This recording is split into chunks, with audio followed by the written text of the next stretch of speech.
All right. So normally we wait till the very end of the show to do a segment called Moral Dilemmas, but this week we have two moral dilemmas, and this first one that I want to do is kind of opens up another conversation I want to get to. It talks about a little bit about infidelity as well as not being equally yoked, if you will. So it's now the moral dilemmas was we play we get one of our friends to record a question that somebody wrote in. And this one's kind of lengthy. This guy kind of went on a little bit. So I'm going to play the question. My good friend Josh is reading it on this person's behalf.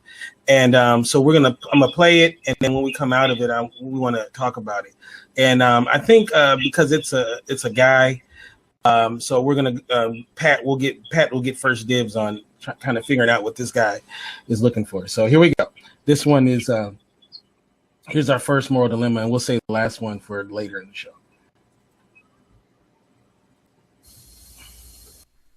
I am 20, a searching non-Christian, and my girlfriend is 19 and a Christian.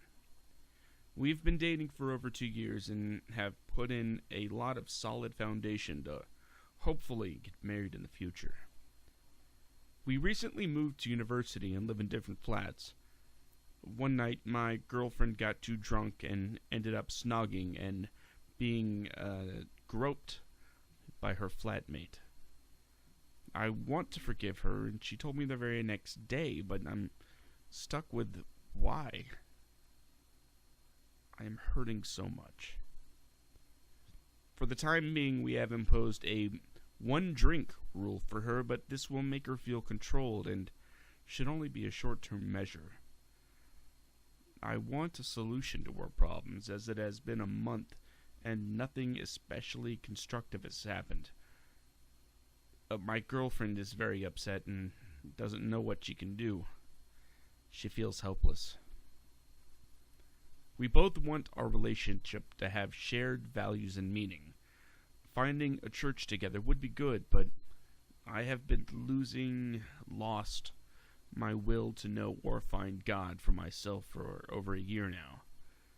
There's also a pressure of knowing that I can't marry her until I am a Christian. But I may never find God, so am I wasting my time? How long will we have to wait? I want to marry her, I want to have a shared belief, and I want to make love. I found my type of praying has been angry type. Show yourself, reveal yourself. Why don't you? But to no avail. So I've been gradually giving up.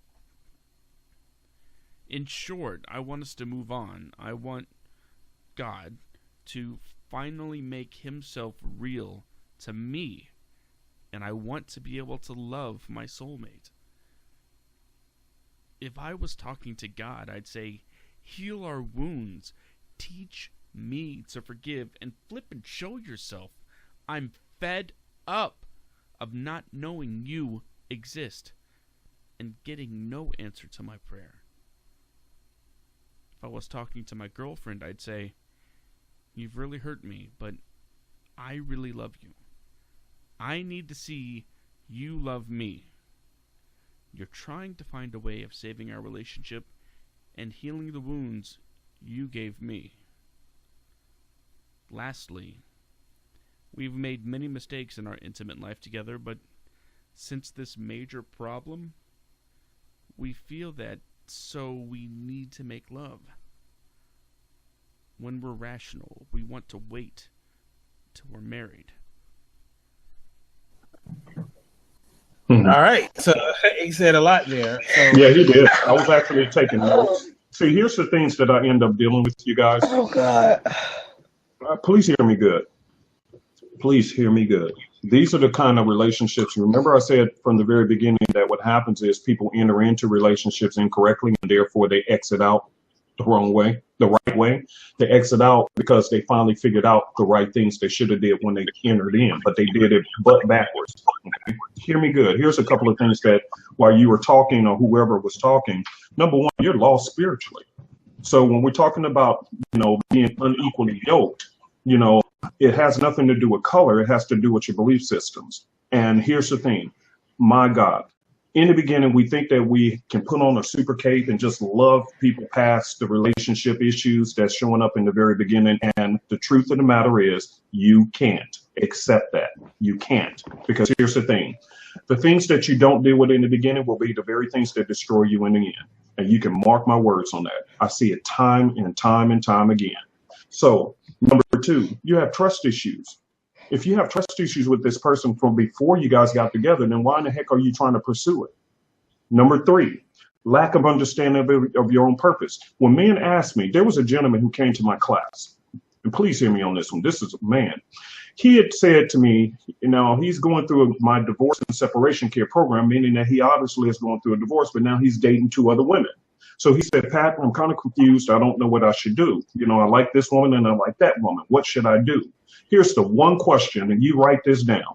I asked him this question. He said, Pat, you know what? That's a great question. I said, sir, I hear what you're saying about what you like about both women, but here's the thing that you should use as a parameter when picking the woman. Do you know your purpose in life? When you know your purpose in life, that will flat out dictate which woman is the right one for you. Because how can 2 walk together except they agree? In other words, I wouldn't even work, they got the presidential election going on right now, right?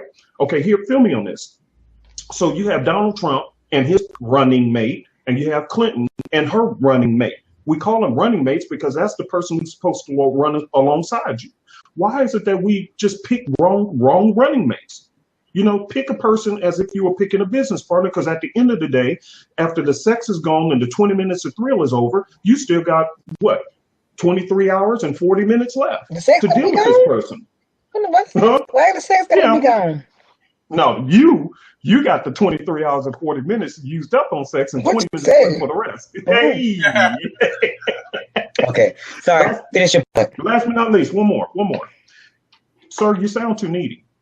One of the things that I like about my wife is that she was whole before I came to the scene. Yes. And I had to recover myself from my first relationship, and I had to get whole before entering into her world. One of the biggest mistakes I see in relationships today, which is why half of all marriages end in divorce. You want to know why? It's because 2 broken people are trying to find somebody else to make them whole. And that cannot happen. What happens is, and this is going to be in my book, The Poor Wooden Fence, is coming out. But shameless plug. Yeah, well, but here's the point, because I'm teaching a principle in there.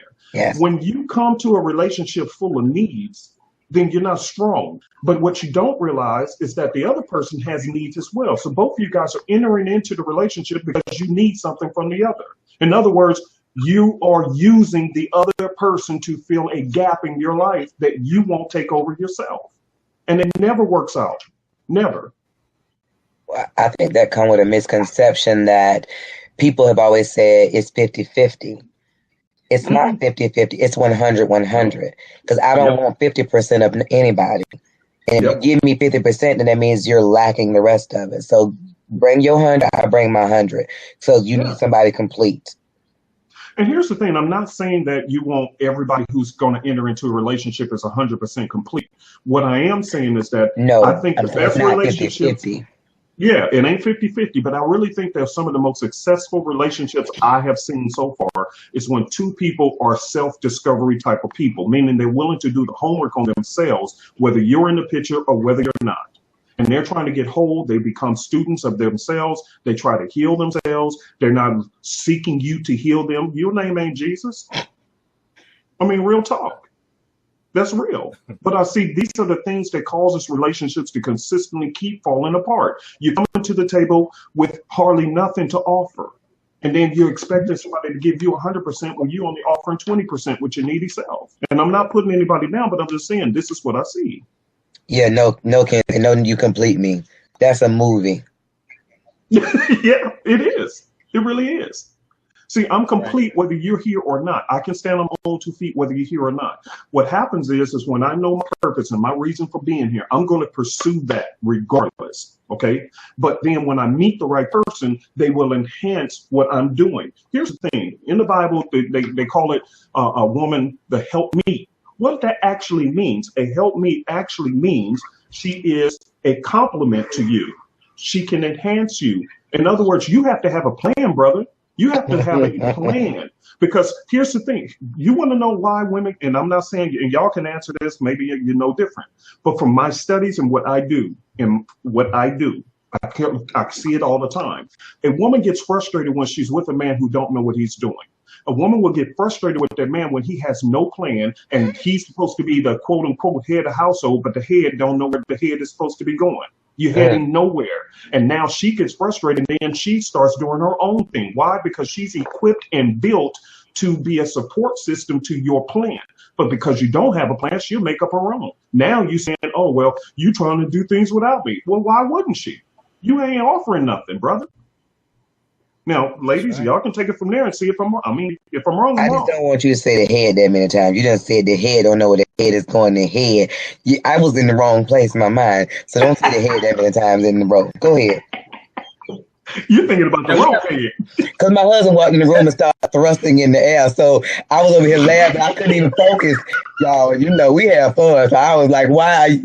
He tried to distract me. He trying to mess up my game face. I'm back. Now we have a caller, area code 219. What is your name and where are you calling from?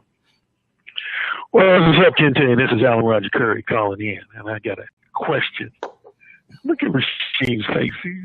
She heard my name. She said, "Oh boy, there you go." Because I know you coming for Angie. You already stated that earlier. Oh Jesus! But no, I have a question actually for both Angie and Pappy. As you know, in the Bible, it encourages men and women to wait until they're married to have sex for the first time. Mm-hmm. Now, I had an episode of my old talk radio show where I did an informal survey of my listeners. It was interesting. Not only did the men and women as a whole express a reluctance to wait until marriage to have sex for the first time, but surprisingly, a higher percentage of women had an adverse reaction to waiting until marriage to have sex for the first time. So my question to you two is, well, I have two questions. One, what do you think the church can do to increase men and women's motivation and enthusiasm towards premarital celibacy? And number two, do you think that what detrimental effects do you think premarital sex and the prevalence of casual sex has had on society? Ooh, you said a lot. Pappy, you know you got all the answers. You know I gotta talk, but go ahead. Well, okay, well, here's the thing. Huh? Here's the thing. When you're talking about... No, go ahead, Pat. Okay. Here's the thing. Remember what I ended up doing for what I do, is I'm a certified life coach, by the way, for those who don't know. And I specialize in relationships. And one of the titles now that I take on is I'm an anti-divorce advocate. One of the biggest reasons why I see people going through divorce is for that one reason. They test drove the panties, and then before they actually test drove the person's heart. Hear me good. They test drove the draws before they test drove the heart. So therefore, the thrill is gone, especially with men. We can get very passionate and chase some draws real quick. And the woman, she thinks she got a super coochie. So, I got a super coochie. Man. I'm sorry. Super coochie. Yeah, super coochie. You got a cape on a coochie. I'm sorry, y'all. You guys are entering in because of your external features, the outward parts, the sexual parts of the body. But after a while, that gets boring if there's nothing else left to talk about, nothing else left to do. So when you enter into a relationship based off of sex, then, like for an example, Angelina Jolie and Brad Pitt, there actually was, right before I came on the show, they was actually playing their movie, Mr. and Mrs. Smith, which is where I think they ended up, becoming lovers, and then they ended up getting married. Now they're going through a huge divorce. Well, it was a sexual attraction. Sexual. Everybody wants to have sex with somebody, and then they figure out after you slept with them, now you're eating breakfast and wondering, who did I just sleep with? Well, maybe you should have figured that out beforehand. Does that make sense? Yeah, look, somebody just asked what's up with the trend and they thought it was a Christian show. I guess they're referring to my voice. I'm a mother of 5. I'm very much a woman. So don't let the voice fool you, sweetie. It's all Oh, Angie, don't feed the trolls. listen. No, but I get that Don't feed the I get trolls. that everywhere I go, honey. So I'm used to it. I'm secure in what I got going on over here. I know that's right. Please And I believe. like that about you. I like that about you. You're confident. But to comment on what the caller said, I think that we have to. It's about your faith in God is the reason why you either hold out or not. Use people. I mean, I know the right thing to do is to hold out until you get married. But we say, what if we get it and it's bad or it ain't good? I'm married to this person. I'm supposed to be with this person for a lifetime. But truthfully, if you trust in that God is leading you to this person and that's who God gave you, He's not going to give you what you don't need. But we know that sometimes we are picking a person for ourselves as opposed to listening to God, or we letting our hormones or whatever. So, Here's a funny thing that's really stupid. I'm just being honest, really stupid. We enter into the relationship because of our own emotions, and then we pray when it fall apart. Hold on a second. Wait, what did you say? I wanted to add one more point to what Angie said. She said that a lot of women will say, well, what if he's not going to be satisfying in bed? But you both are probably familiar with this woman. I don't know if she's still a minister, but she used to be at least, named Juanita Bynum. Does that ring a bell? Mm-hmm. She made a comment that I found was interesting. She said she was preaching on the subject of premarital sex. Mm-hmm.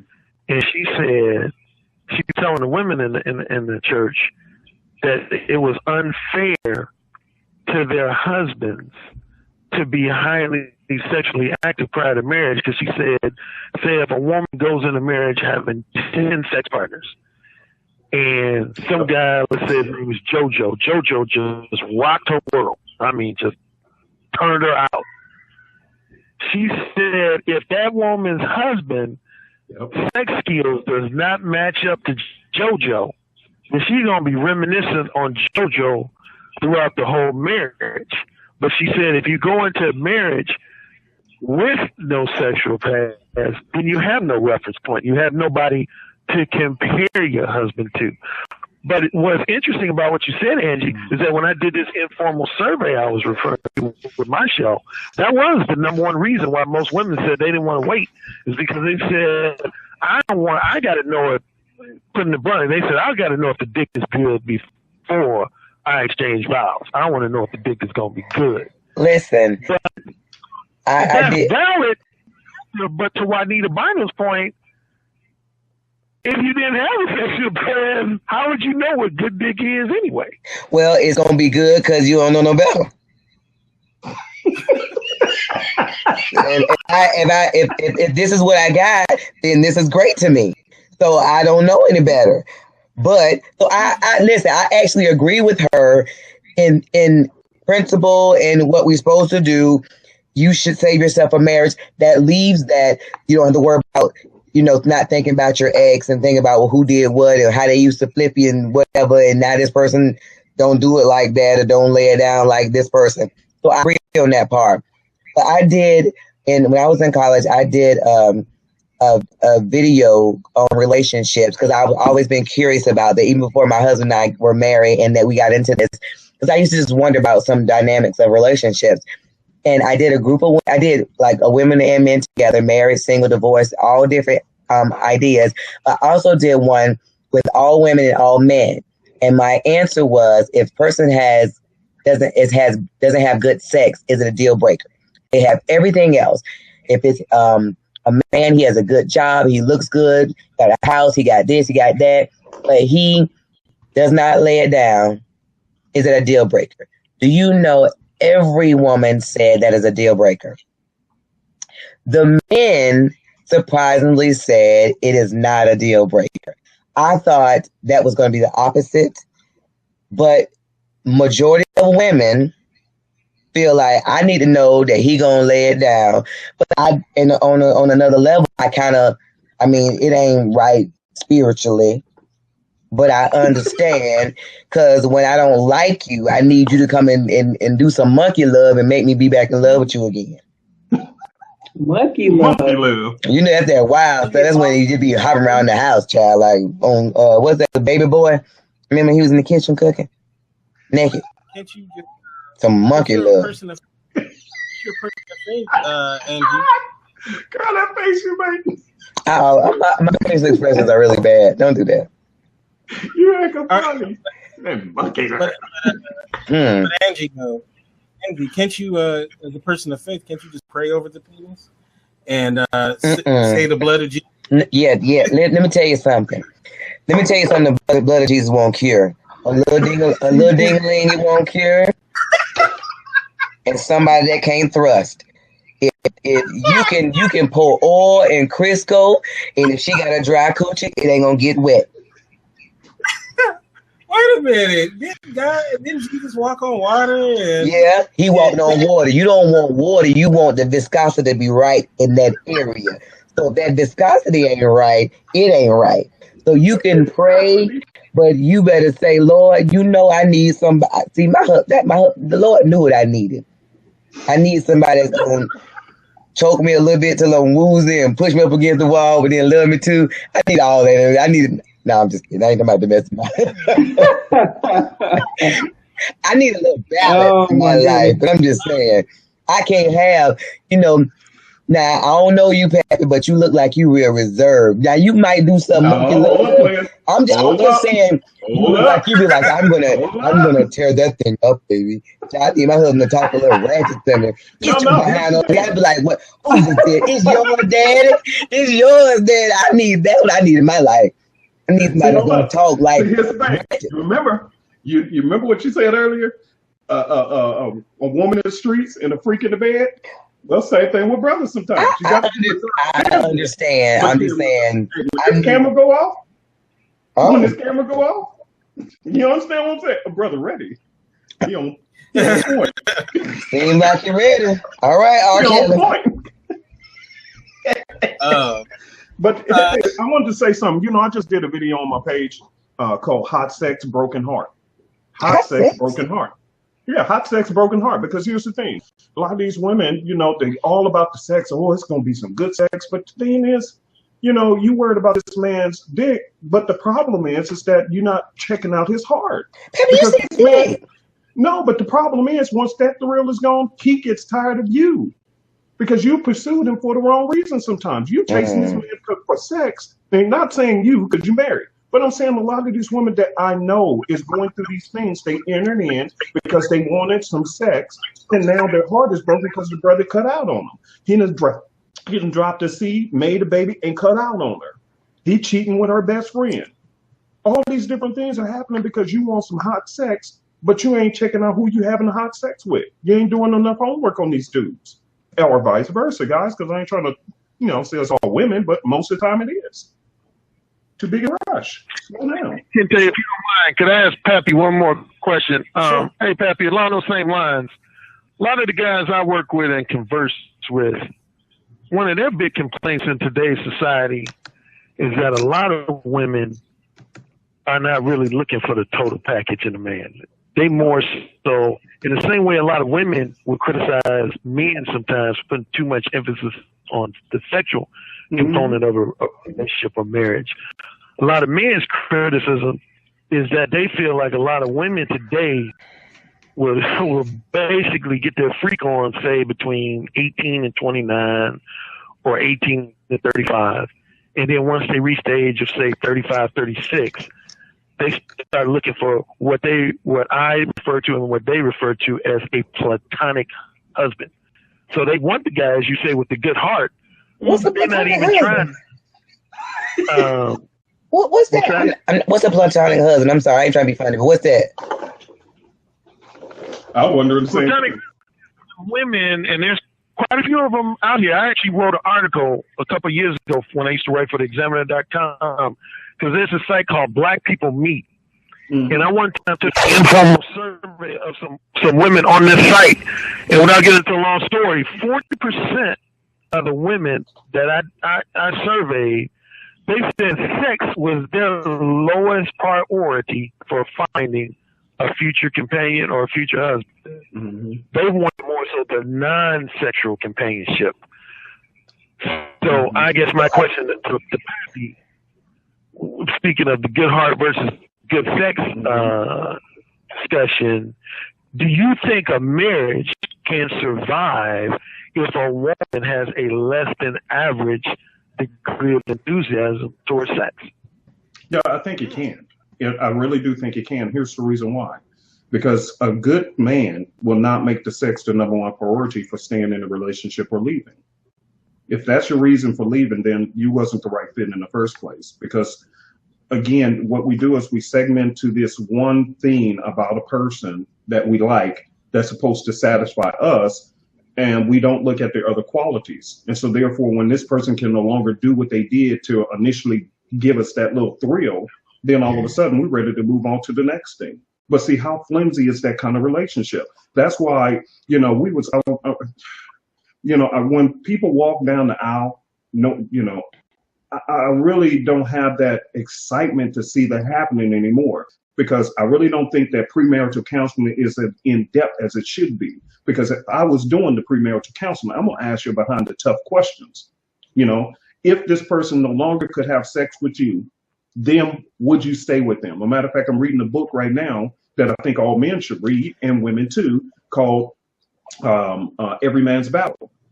Every Man's Battle talks about these kind of issues. And one of the chapters that I've just read earlier today was about men. One guy, he actually said that, his wife stopped having sex because she was pregnant or whatever. But either way it goes, she stopped having sex with him. So he decided, hey, I'm finna go cheat. So that tells him right off the top, the main priority in that relationship is not the woman, it's the sexual activity that she donates to you to make you feel good. And when she's no longer doing that, you think you have a right to go sleep with somebody else. Come on now, what's going on here? Well, I mean, let me just push back on that just a little bit and just say that while sex is not the main part of a relationship, it is a part, and it is a part that we care about. And I also don't think that it's just physical.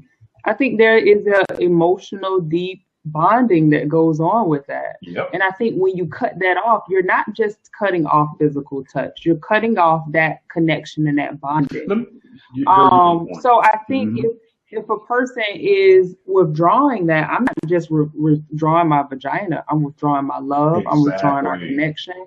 And I've seen in situations that happen where a relationship where like their sexual relationship goes and impacts other things, like because the sex was going whatever way, now all of a sudden I got a problem with the way you chew.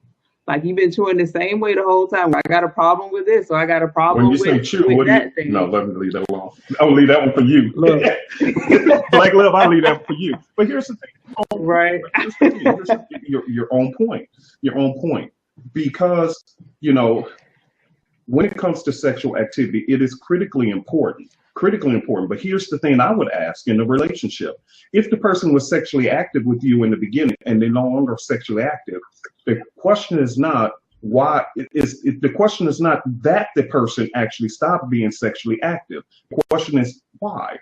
What is it about me that is no longer turning you on, possibly? Now, I'm not saying this is always the situation. Sometimes you have biological issues that go on in the body that causes your hormones and your sexual activity to drop, and it happens all the time with men, which is what I think Black Level you was talking about earlier. The guys, they get, they lose their testosterone. So there's things you can do for that. That's biological. But emotionally, I'm not talking about that situation. To me, that's a different situation. Right. What I'm talking about, not a situation where a woman starts off with a high libido and a high desire to have sex with their companion, and then over a period of months or years, it diminishes. I'm talking about, like, some of these women I surveyed from this site, Black People Meet. This is what they said to me verbatim. They said, Alan, I'm not even looking for a lover, really. I'm looking for male companionship. Basically, translated, I'm looking for men's non-sexual companionship. Like one woman told me, she said, if I was to have sex no more than 10 times a year, I would be happy. Mm-hmm. And other women have made similar comments along those lines. I've heard that. And it's ended up being a discussion point between me and some of my male followers and some of the male fans of my show. Because this is a subject, I would say, of all the topics I talk about with men, particularly as it relates to marriage, this is probably one of the top 3, top 5 subjects that gets men riled up. Because they're like, I'm not trying to be a woman's platonic husband or platonic boyfriend. Exactly. Right. And so, Go ahead, Andrew. would say you think a marriage can survive with a low degree of sex, but what I'm telling you is that the men I talk to, they're basically, excuse my non-Christian language, they're like, no fucking way my marriage with a woman survive if the sex is less than average. Mm-hmm. But here's the thing, that's my point. If you can toss her away because the sex is not to your par, then I think you shouldn't have been with her in the first place. Because again, if that is all it takes for you to walk away from a person who you claim you love unconditionally, then you weren't the right person for her in the first place. Now, I'm not saying that sex is not important, but I'm saying that is not a legitimate reason to walk away from a person who you claimed you love. Andrew. That's what I'm at. You said not important. See, this is where you confuse me. I'm basically asking you, how important do you think that? All right, go ahead, Angie. Answer. Mm-hmm. I think sex is real high on the list. It's like number 1 or 2 for me. So I can't speak for everybody else. I'm just being honest. Mm-hmm. But I think that the reason people don't want sex or not feel like they can even exist in a relationship without it, because the emotional connection is not there. Like you were talking about, like we have fun together. We joke together. You know, he flirts with me. You know, I'm in the kitchen cooking. He come up and, do something behind me. Like we have conversations. Like I know him. I know what he likes. He know what I like. So those things, we're friends. So when I see him, he turns it on. He does it for me. Like if something happens in my life, I want to call him first, not my home girl. I want to call him. I want to talk to him about it. So we're connected emotionally. So you ain't got to worry about my junk being dry because we connected. So you look at me right, I know what's going down.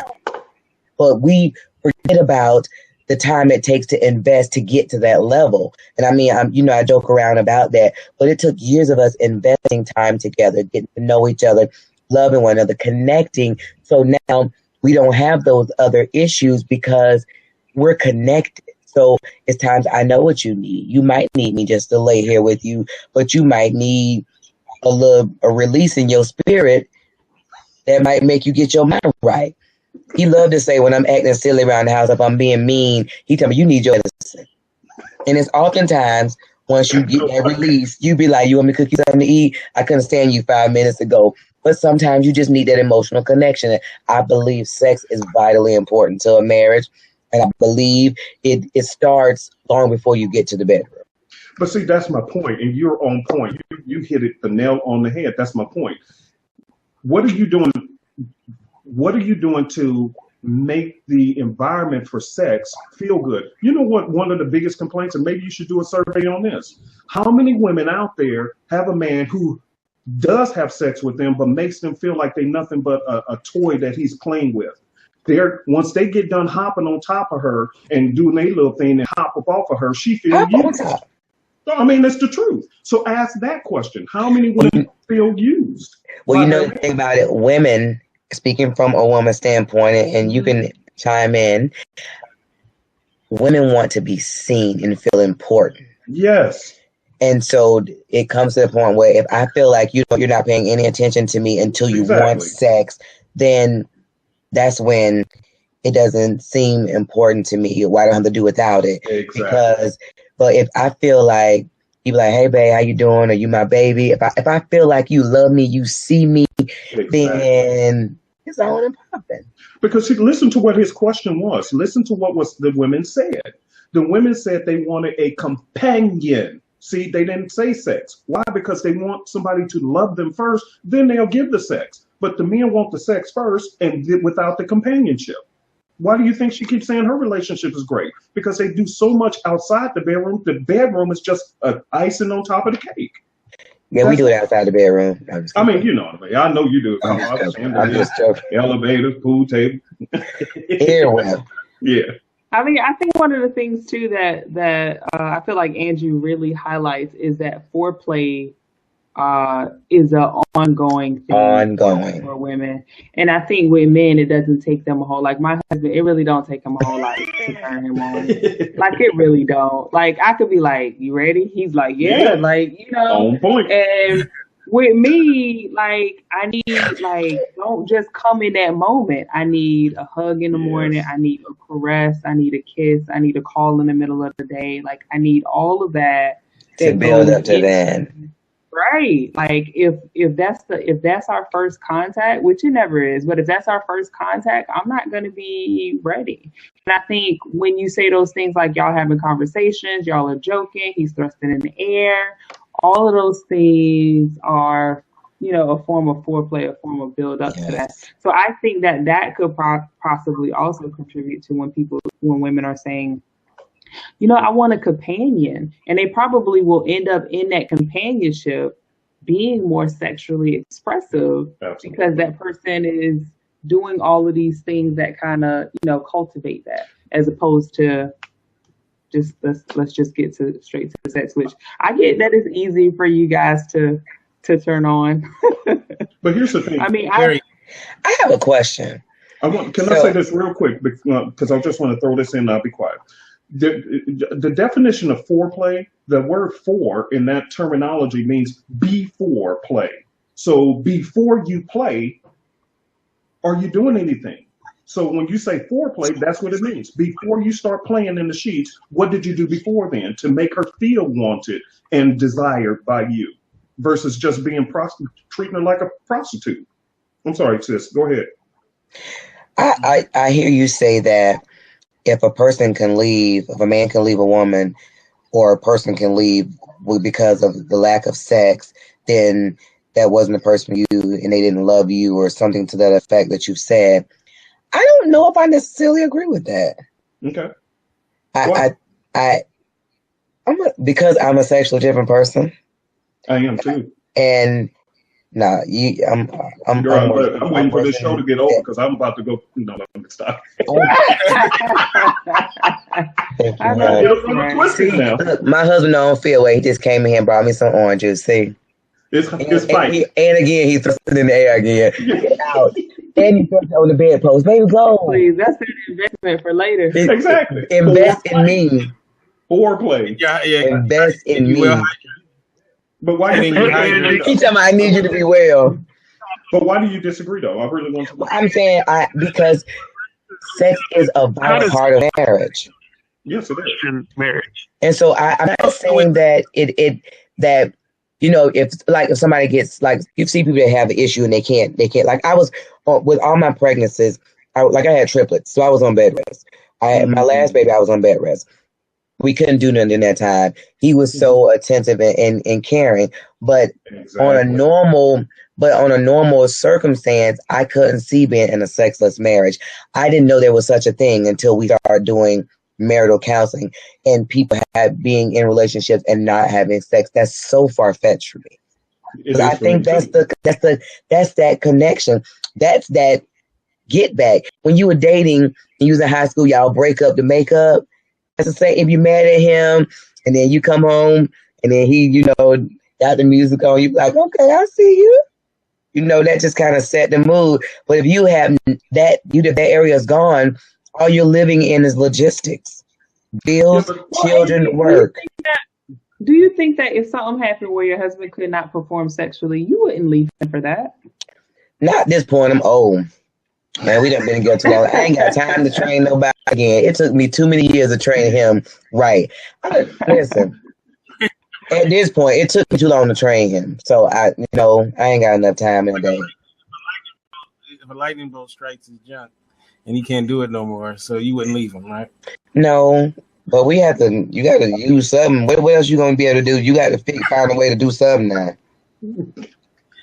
No, if that, use your hand or something like. Hey, but here's the thing. But Does listen to his what you hands said, work or though. something?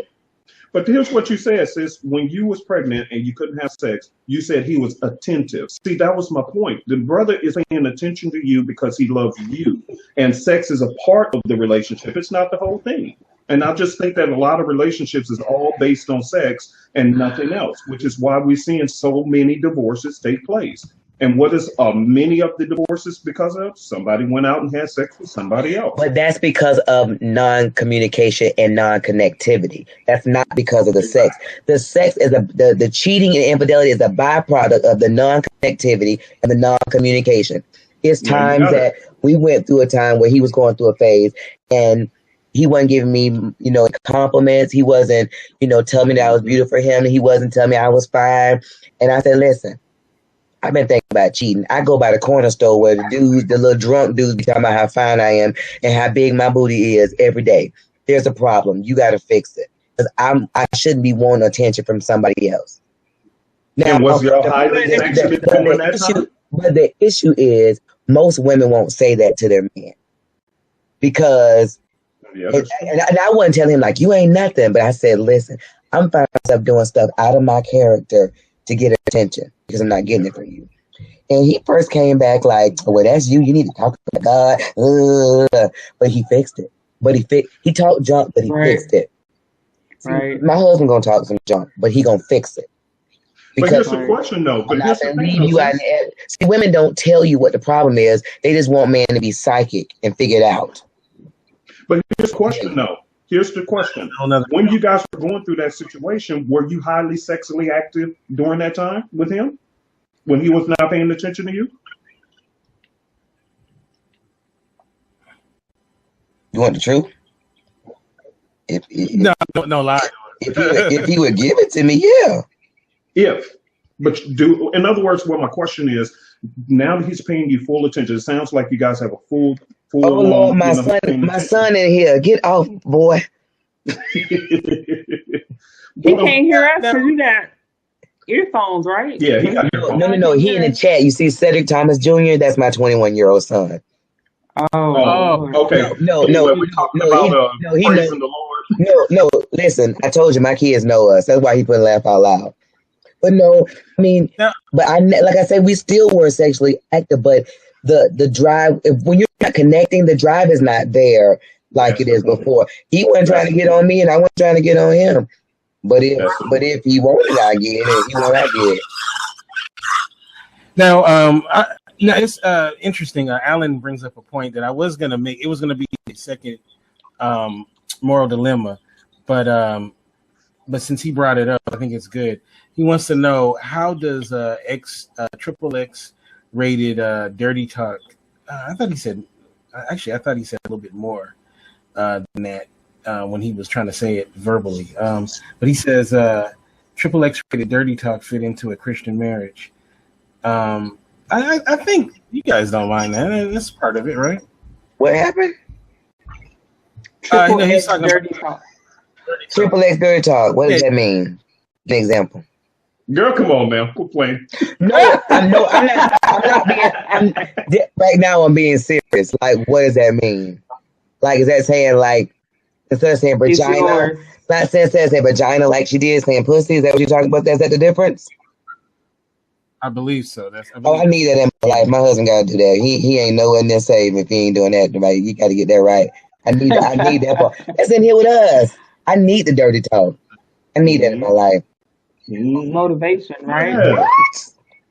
Talk dirty to me. So put my hair a little bit. That was my preparation for growing these locks. He wanted to be able to put my hair. Listen, locks is the best. What? And look, they done got longer. He can wrap around good too. Like, boy, don't make me be bald here. Locks is the best. All right, now, here's our last moral dilemma. This comes from a lady. I want to thank my friend Miosha. She recorded it for this person who sent in the question. So we're going to have Angie take this question first. So here we go.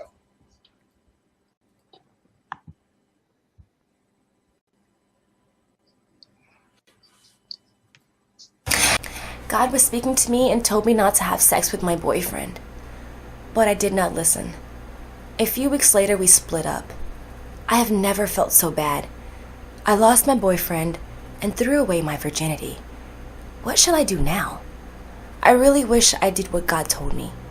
Sue. There we go. All right, so Angie. What's the question in it? The question is, the young lady was a virgin. She was waiting until she got married. She got with a guy, he told her, I love you and all that, had sex with him. And then he decided he didn't want to be with her. So now she has no boyfriend and no virginity. And she said that before she had the sex, she felt like God had told her not to have sex, but she didn't listen to the Lord. So now she's wondering what to do now. She then gave up her virginity and got no man. Can she be re-virgin? Are people doing that? There's some people who like born again. If you could be a born again Christian, if you could be born again, you could be re-virgin. But it's gonna attach to Hamlet. Look, if we not being reborn, we not re-going through our mother's canal. It's just a recommitment. Well, technically, they do have. It's called vaginal rejuvenation surgery. No, but that doesn't give you that doesn't give you that virgin wall. They just tighten it up. No, I said technically they have that, but once you can't get rid of the ghost of the penis that had the ghost of penis. That will always linger. You in Ghostbusters can't get rid of it, so you can't get your virginity back. But but this happens quite often, where a young lady is trying to save themselves, a young Christian lady, and she ends up having sex because she listened to some game. So, what would you say to a young lady that's in her similar position? But at this point, she has to forgive herself, and she has to just ask God to forgive her and move on and make better decisions next time. I mean, we all have done it. I mean, anybody that get married as a virgin, God tells us in the Bible to wait till marriage. So anybody that did not, we didn't listen. You feel bad. Just like we've all had relationships not we all. Many people had relationships that you were intimate with, and then y'all ended up breaking up, and you thought it was going to be forever, whether it was, the girl or the guy. So at this point, you have to say, Lord, I'm sorry, and be more open to when he speaks to you. Seriously, like not just brush it off. But that when it's women all the time that give up their virginity, you can't. That's one thing you can't get back. That's not. Yeah, that ain't no redo, ain't no instant replay, nothing. It's just done. So the only way you can get it back is with a time machine, and that ain't happening.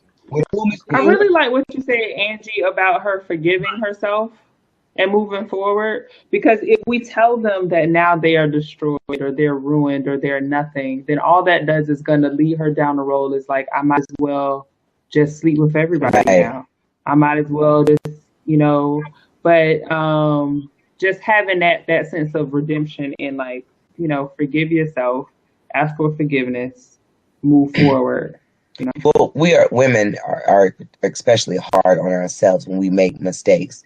We'll beat ourselves up emotionally. We'll ruin a good relationship because we beating ourselves about the last relationship. So that's why it's important to forgive yourself and say, okay, I made the mistake. I can't change that. Now we're going forward. But a lot of failures bring future success. But, you got to forgive yourself. Here's the thing that's amazing to me. We don't want to do what God says, but then we do our own thing and get devastated, and then we want to pray and ask God to help heal our hearts. But see, that's my point. You're doing things backwards. Let me give you. It sounds like a demon on the line. What is going on with this noise? I'm trying to figure out on the Christian sex show, why is the demon on the line? Is that Kente on your end? What is that? Do you hear the demon? Nope. No, not you anymore. Cast him out. Yeah, I think. Get thee behind me, Satan. right, go ahead. Right. But I just want to say this: the reason for abstinence, because a lot of people don't understand why did God say abstinence, or what we say is don't practice sex before marriage. Well, what happens is that it gives your hearts enough time for them to intertwine and have sex. In other words, it gives you enough time to make sure, just like I've been saying the whole show, and that one question sums it up. Did you give enough time to discover each other's hearts? Does this person, when it says don't be unequally yoked, it's talking about, does this person match up with the purpose for your life? And if it doesn't, if this person doesn't, then don't even touch him. Don't lay in the bed, because the only thing, and I just did a show about this, the only thing you're going to walk away with is a wet behind and some tears. That's it. A wet behind. A wet behind and some Right. tears. What type of sex you talking about? That's where you have you done had sex with this guy. Now you go shower off whatever y'all did, and that's pretty much all you get. And then the next thing that's going to take a shower is your eyes, because your heart is broken, and now you crying and wanting some healing and help from God. Can you watch your terminology? The wet behind. Because if it's some good sessions, they be juicy all and run all down the back. That's the good stuff. So I thought that was what you were talking about. No, not that one. Scoot back. Come back the other way. But here's the thing. It gives enough time for a commitment of hearts before the commitments of the behind. And that's where people are doing things wrong. They're committing their bodies before they're committing their hearts to each other. And then you keep walking away with a broken heart. And here's the dangerous part about it. By the time the right person comes into your life, you're not going to even know it, because you're going to be so brokenhearted by all the other fracture points from everybody else, until when the right person comes along, you're going to reject them because you think they're just going to be like everybody else. That's the problem. That's what's up.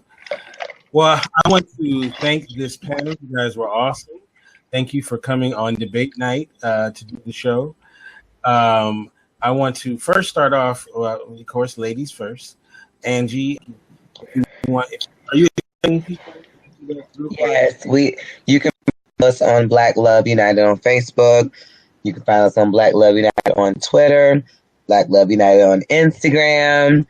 You can find us on Facebook, Twitter at Said and Angie, as well as CEDANDANGIE.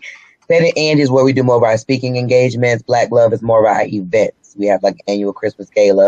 We do cruises, rock the boat cruise. Y'all know we just be hunching on the cruise, doing what grown people do. So we do things. We have a good time. Hunching. That's what I say, hunching. You know what you do with the clothes on when you be just dry humping? Then you hunching.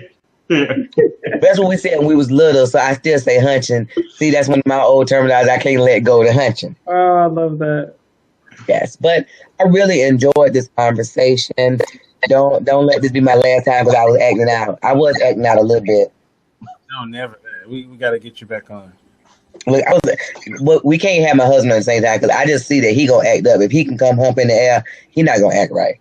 I have to have a conversation and give him his parameters of what he can do and say when he on here. Hilarious.